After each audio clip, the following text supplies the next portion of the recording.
The billionaire's twins hadn't slept through the night since their mother died. He tried everything. No nanny ever stayed, and the crying never stopped. Then one black woman walked in and uncovered a truth that shook the entire house. Stay with us to find out the shocking secret, and tell us in the comments where you're watching from. Alexander Kane was a billionaire who had mastered everything except fatherhood. He'd built cities, revolutionized digital infrastructure, and made fortunes cover before his 30th birthday. But none of that prepared him for what it meant to raise his daughters alone. After the helicopter crash that killed his wife, the man who once predicted urban futures now stared into a household he couldn't control, and worse, couldn't fix. 4-year-old Aria and Ava had stopped sleeping after the night their mother died. Their days were silent, their nights filled with screaming. 6 nannies had come and gone in 5 months, each one leaving more broken than the last. The final one had lasted just 4 days. She didn't even collect her pay. "There's something wrong in this house," she said, before stepping into the rain and never returning.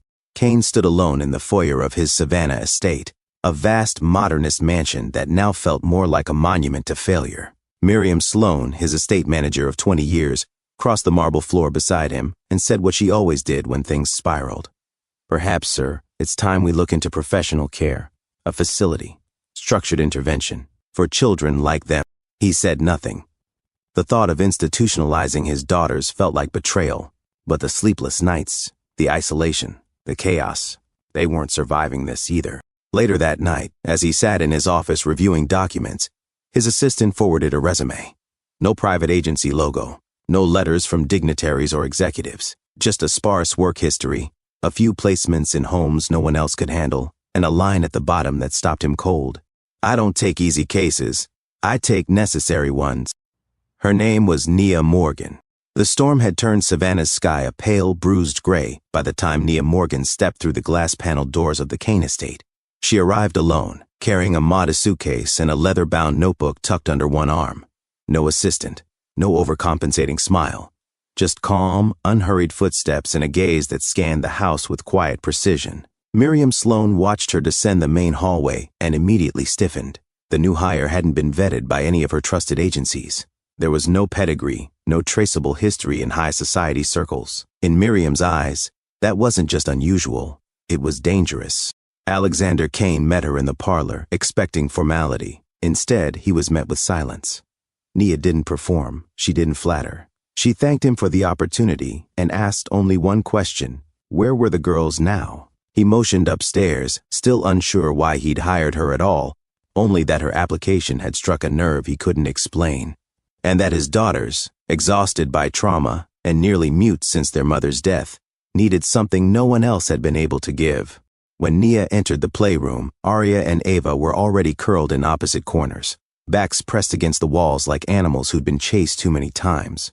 Most nannies tried warmth. Some tried puppets or snacks or elaborate introductions. Nia did none of that.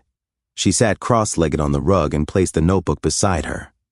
For 20 minutes, she said nothing. She simply existed in the space, her presence steady and unthreatening. Ava was the first to move. Slowly, she approached, lay down beside Nia, and without a word, placed her hand on the woman's knee. Aria followed a few minutes later, crawling into her lap and closing her eyes. By evening, both girls were asleep before the first star appeared. And for the first time in nearly 6 months, they stayed asleep. No screams, no pacing, no sobbing. The baby monitor remained quiet from dusk to dawn. Alexander checked it 3 times during the night, convinced it had malfunctioned, but each time the screen glowed with stillness. 2 small bodies curled up peacefully in bed. In the days that followed, the pattern repeated. No more food fights at breakfast, no hiding under furniture. The twins began humming to themselves, then whispering, then speaking again. Not full conversations, but enough to break the silence that had turned their world into an emotional tomb. The transformation was undeniable and yet unsettling in its speed. Miriam wasn't impressed. If anything, she grew colder. "It's too fast," she said quietly one afternoon, watching Nia from behind the kitchen doorway. "Children don't shift like this overnight. Not without help." She didn't say the word out loud, but it lingered in the air between her and Alexander. Help could mean many things, some of them benign, others not. Alexander dismissed the thought, though unease gnawed at the back of his mind. Nia was unlike anyone he had ever hired. She moved through the house with intention but never force. She never tried to win the children over. She simply did, and they responded. But there were details he couldn't ignore. She never talked about her past. She didn't engage in small talk. When she spoke, it was purposeful, sometimes clinical, sometimes startlingly intimate. And most curiously of all, she never asked for anything. And yet, she knew things. One night, after the girls were asleep, he asked her how she had known to dim the hallway lights in intervals, how she had thought to check the closet locks before bedtime. She had simply looked up from her notes and said, "Because they wake when they sense uncertainty. Their fear isn't of the dark, it's of what the dark reminds them of." He hadn't told her what happened in the crash. No one had. Alexander stared at the closed nursery door that night and realized something had changed in his house. It wasn't just that the girls were healing. It was that someone else had taken control of their pain, and he wasn't sure whether to feel grateful or afraid. The next morning began like the others. Quiet, routine, almost deceptively calm. Arya and Ava had eaten their oatmeal without protest. Nia had guided them through a soft morning stretch near the window, tracing the sunlight on the floor tiles with their fingertips. The twins mimicked her every move, utterly transfixed. Watching them from his study, Alexander felt something stir in him that he hadn't allowed for months. Relief. Tentative, unfamiliar but real. But then Nia said something that unsettled him. As she tucked the girls in for their afternoon rest, she whispered gently, "I know you check the door before bed, Ava. You want to make sure no one leaves again." Ava didn't reply, but her little fingers curled tightly around Nia's wrist. Across the room, Arya stirred in her blanket and mumbled something about a helicopter. Later, Alexander pulled Nia aside in the hallway. "How did you know about the door?" he asked. "And the helicopter?" Nia met his eyes without flinching. "Children don't lose trauma," she said. "They learn to live around it. Sometimes they speak it without words." He wanted to believe that, but part of him didn't. Because only two people in the house knew the truth about that night. That Ava had gotten out of bed and stood in the hallway when the call came. That she'd watched the front door swing open as paramedics stepped inside. That Arya had screamed when she heard the word crash whispered down the hall. No one had ever told a nanny. No therapist had ever mentioned it aloud. And yet, Nia knew. Miriam, of course, had been watching the changes with a hawk's eye. She hated being cut out of the inner circle. She hated more that a stranger now had the children's trust and Alexander's attention. That afternoon, while Nia was outside with the twins collecting pine cones under the oak trees, Miriam slipped into the office unannounced. "You need to consider the possibility," she said. Alexander didn't look up. "Of what?" "That she's manipulating them," Miriam said sharply. "That woman has no verified credentials, no family we can trace, and now the girls act like she's the only person they trust. It's not normal. I've raised children in this house for 20 years. I've never seen anything like it." He finally raised his eyes. "They're finally sleeping. Or sedated," she snapped. "You don't know what she's doing behind those doors. You don't even know where she came from." Alexander sighed, closing the folder in front of him. "She came from a resume you approved." "I never approved her," Miriam hissed. "You hired her without consulting me." That was true, and for the first time it stung. Not because he regretted it, but because of what it revealed. Miriam was losing her grip on the household. And she knew. "She's doing something to those girls," she said again, slower this time, like a final warning. "And I intend to find out what." Before he could respond, a voice came from the doorway. "I'd like to be present for this conversation." They both turned. Nia stood there, holding a slim leather folder and a tablet. Her tone was polite, but it carried a weight that left no room for objection. She walked in slowly, her eyes steady, and placed the folder on the table between them. "If this is about my methods," she said, "I'd prefer to speak with facts." Miriam stood abruptly. "This is not a courtroom, Miss Morgan." "No," Nia replied, "but it could be." She opened the folder, revealing neatly printed documents, charts, logs, timestamps. "From the day I arrived, I've documented the girls' sleep cycles, verbal progress, and behavioral shifts. I notified Mr. Kane in writing that I would be using observational documentation for therapeutic purposes." Miriam scoffed. "You expect us to believe that's normal?" Nia's voice didn't waver. "I also recorded every major conversation I've had within this house. Audio only, legally, with consent disclosed on day 1. It's in the onboarding documentation I submitted to Mr. Kane's assistant." Alexander looked stunned. "You recorded everything?" I anticipated resistance, she said. Not from the children, from the system that always resists change. Miriam's face turned red. This is a violation. It's insurance, Nia said flatly. She picked up the tablet and tapped the screen. Would you like to hear the conversation from the third night I was here? The one where you told the girl's former teacher that someone from a Detroit background had no business caring for children of this status? Miriam froze. I also have recordings of your voice messages to the Premium Domestic Staffing Network, Nia continued, including the part where you speculated that I was looking for a payout and advised others to stay away from cane placements for the time being. Alexander stood slowly, now visibly shaken. You told people not to work here? I advised caution, Miriam snapped, but the words rang hollow. This woman is calculating. Nia smiled, just slightly. You're right, I am, because I've lived through this before. People like me don't get the benefit of doubt. We have to come prepared. There was a silence, but not the fragile kind that had once filled the house. This one had weight, direction.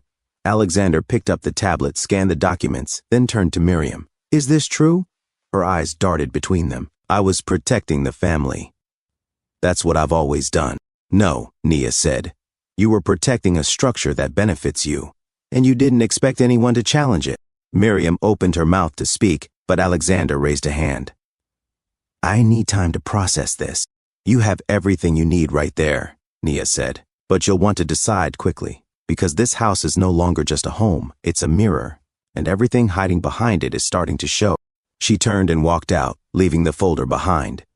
Miriam didn't move, and for the first time since she had been hired 2 decades ago, she no longer looked like someone in charge. She looked exposed. Alexander didn't leave his study for hours. The folder Nia had given him lay open across his desk, flanked by transcripts, screenshots, and a log of voice recordings, all indexed, timestamped, and annotated. It was unnerving, not because the evidence wasn't clear, but because it was. Miriam's voice, so familiar, so trusted, echoed back at him from the tablet speaker, sharp and decisive as she warned others about outsiders, speculated about Nia's intentions, and criticized staff members who didn't reflect the Kane standard. None of it was subtle. None of it could be misinterpreted. He had once believed his estate was immune to the biases he saw across the business world. Now he realized they had been operating under his roof the entire time. That evening, he found Nia in the garden with the girls. Arya was picking marigold petals and placing them into a small jar, while Ava clutched her ever-growing nature collection. Stones, leaves, feathers. The girls smiled when they saw their father and ran to show him what they'd gathered. Nia remained seated, her gaze soft but unreadable. After the girls were called in for dinner, Alexander stayed behind. He didn't ask her how she had collected the information. He didn't question her motives. What he said instead was quiet, almost reluctant. Who are you really? Nia studied him for a moment before answering. Someone who has seen what happens when people like Miriam are never challenged. Someone who got tired of watching capable families torn apart because of whispered judgments no one ever names aloud. Alexander waited, sensing there was more. And there was. She reached into her coat pocket and pulled out a sealed envelope. This might help explain the rest. Inside were documents, an email from Kane Global HR, dated 6 months earlier, notes from a termination review, internal comments flagged with phrases like cultural misalignment and client comfort concerns. The name at the top of the file stopped Alexander cold. David Morgan. I remember him, he said slowly. He worked on our downtown sustainable housing prototype. Brilliant architect, quiet, polite. We let him go. After some concerns from the design committee, Nia nodded. Concerns that were passed along by Miriam, based on his background, on his accent, on where he was educated. Alexander scanned the paper again, his throat dry. How did you get this? Because I asked him for it, Nia replied. David Morgan is my brother. The words settled between them like a thunderclap. For a long moment, Alexander said nothing.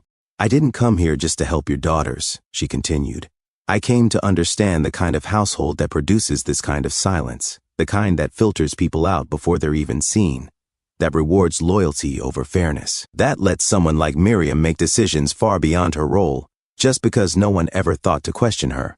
Alexander sat down slowly on the garden bench, his hands resting between his knees. The air felt heavy, but not suffocating, more like something he could no longer ignore.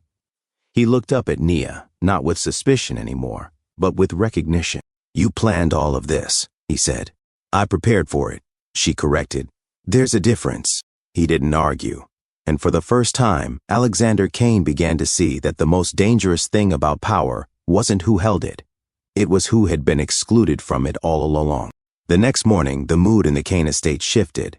Not dramatically, there were no slammed doors or raised voices, but in a way that could be felt in how people walked, how they looked at one another. The staff sensed it first. Miriam, once a presence felt in every corner of the house, was absent from breakfast. The kitchen staff whispered behind pantry doors. Even the groundskeeper, who rarely said a word to anyone, kept glancing toward the main house like something was coming loose beneath the floorboards. Alexander reviewed the final pages of Nia's dossier in silence. Each detail unraveled years of decisions he'd never fully examined: informal hiring referrals, unseen vetoes, invisible lines drawn not by policy, but by personal bias masquerading as protection. Miriam had never been given power in writing, but she had taken it, and no one had stopped her. That morning, he called her to the study. She entered stiffly, hands clasped in front of her like she was walking into court. For the first few minutes, neither of them spoke. Alexander stared at the transcripts on his desk, then at the woman he had trusted for 2 decades. "You called my daughter's nanny a financial threat. You photographed her without consent. You advised people not to work for this family. Do you deny any of this?" Miriam hesitated, her chin lifting in defense. "I was trying to protect your legacy." "From what? Competence? Calm? Results you haven't been able to achieve with 6 other nannies?" Her expression faltered, but only for a second. "You don't know where she's from, what she's really after." "I do now," he said, standing. "I know she's a trauma specialist. I know her brother was a brilliant architect we let go without cause. I know you interfered in decisions, both here and at Kane Global, based on race, class, and unspoken rules that no one ever authorized you to make." Miriam's face turned pale. "Sir, I've given you 20 years, and in that time you shaped who came in and who was kept out," he interrupted. 20 years of filtering people before I ever saw their names. 20 years of shaping my world through your comfort." The words hit harder than any accusation. For the first time, she didn't speak in defense. She simply stood, waiting for the outcome she already sensed coming. "You'll be paid out for the remainder of your contract," he said. "But you'll leave this house today." She nodded once, stiffly, and turned to go. No argument, no tears, just silence. The same silence she had used for years to maintain control. By noon, her car was gone, her room empty, the halls noticeably lighter. That afternoon, Alexander sat down with his daughters for the first time in weeks without Nia present. Ava climbed into his lap and showed him a crayon drawing of a woman reading beneath the stars. "That's Auntie Nia," she said. "She makes the monsters go away." He stared at the picture, then at his daughter's face, clear, open, no longer haunted. And for the first time since Amanda's death, he realized their home was no longer filled with mourning. It was being rebuilt, not with wealth, not with control, but with truth. 3 days after Miriam's dismissal, Alexander walked into Kane Global's executive boardroom, not as a CEO reviewing numbers, but as a man reckoning with a culture he had enabled without seeing. He summoned every department head involved in hiring decisions over the last 3 years. No one knew why, until he began laying out the files. One by one, he showed cases pulled from Nia's records. Not just David Morgan's termination, but 23 others. Highly qualified Black and Latino candidates rejected or quietly let go after informal concerns were raised. Many of those concerns, he now realized, had originated with Miriam, passed discreetly to executives at dinners, retreats, and gala events under the guise of professional observations. Alexander didn't raise his voice. He didn't need to. The data spoke for itself. Less qualified candidates had been hired in their place, candidates who fit a mold, not a mission. By the end of the meeting, no one defended the pattern. He ordered a full internal audit and brought in an external firm to oversee hiring practices. From that day forward, Kane Global would implement blind recruitment protocols. No names, no photos, no demographic markers, just qualifications and work. David Morgan returned the following week, not as an employee to be managed, but as Director of Sustainable Design and Equity, a role created to rebuild both the projects and the trust that had been quietly eroded. Alexander met with him privately and offered more than a promotion. He offered equity, retroactive compensation, and a direct apology. "You shouldn't have been let go," he said. This isn't just a correction, it's a reset. David accepted with the same quiet dignity that had once been dismissed as passivity. That evening, Alexander returned home and found his daughters reading beside Nia, the house now warmer not just in mood, but in meaning. For the first time, he understood what his home and his company had been missing. Not just peace, but justice. In the weeks that followed, the Kane estate settled into a new rhythm, one no longer defined by grief but by honesty. The twins began sleeping without rituals. Their playtime grew louder, freer. At school, their teachers noted a shift. Arya no longer flinched at raised voices, and Ava had stopped checking the door 3 times before nap. What had once been survival habits were slowly giving way to safety. Nia no longer functioned like a nanny. The girls still called her Auntie Nia, but her role had expanded into something deeper, an emotional anchor not just for the children, but for Alexander as well. They rarely discussed the confrontation with Miriam or the audit that followed, but the absence of silence between them was its own transformation. Alexander no longer needed to ask if the girls were improving. He saw it in their laughter. One morning over breakfast, Ava pointed to a drawing on the fridge. It showed a tall woman with curly hair, standing under a tree with 2 small girls beside her, both smiling up at a sky full of stars. "She's teaching us about the constellations," Ava said proudly. "So we don't have to be afraid of the dark." Alexander looked at the image, then at his daughter's face. For months, darkness had been their enemy. Now it was something they were learning to name. 6 months later, the Kane estate no longer whispered grief. It breathed progress. Kane Global had rebuilt from within. Blind hiring protocols led to a more capable, diverse workforce. David Morgan now led a sustainable housing initiative, designing for communities like the one that once excluded him. Miriam, gone. Her reputation collapsed under the weight of her own words. And Nia? She declined all offers to stay. She had never come for permanence. She came for truth, and once it was exposed, she moved on to the next place that needed it. One morning, she packed her notebook, folded her scarf over her shoulder, and told the girls she'd see them next week. There were no tears, just hugs, and a quiet understanding that her role had changed, not disappeared. She still visited often. Never uninvited, never for long. Sometimes to drop off books, sometimes to walk the garden with Arya or help Ava finish a puzzle. She didn't belong to the house anymore, but the house would always carry her imprint. On the night of her final visit that spring, Alexander walked her to the door. For a long moment, neither spoke. "You never asked for anything," he said. "I didn't come here to ask," she replied. He opened the door, but she paused at the threshold. "Just make sure," she said, "no one else gets turned away before they're even seen." Then she left, without turning back. And yet somehow, the house felt fuller than it had in years. Nia never asked to be remembered. She only made sure they'd never forget what mattered. If this story stayed with you, share it. And ask yourself, when silence protects the wrong things, will you speak or will you wait for someone like her to do it for you? Thank you for staying with us. May you always choose to see what others refuse to.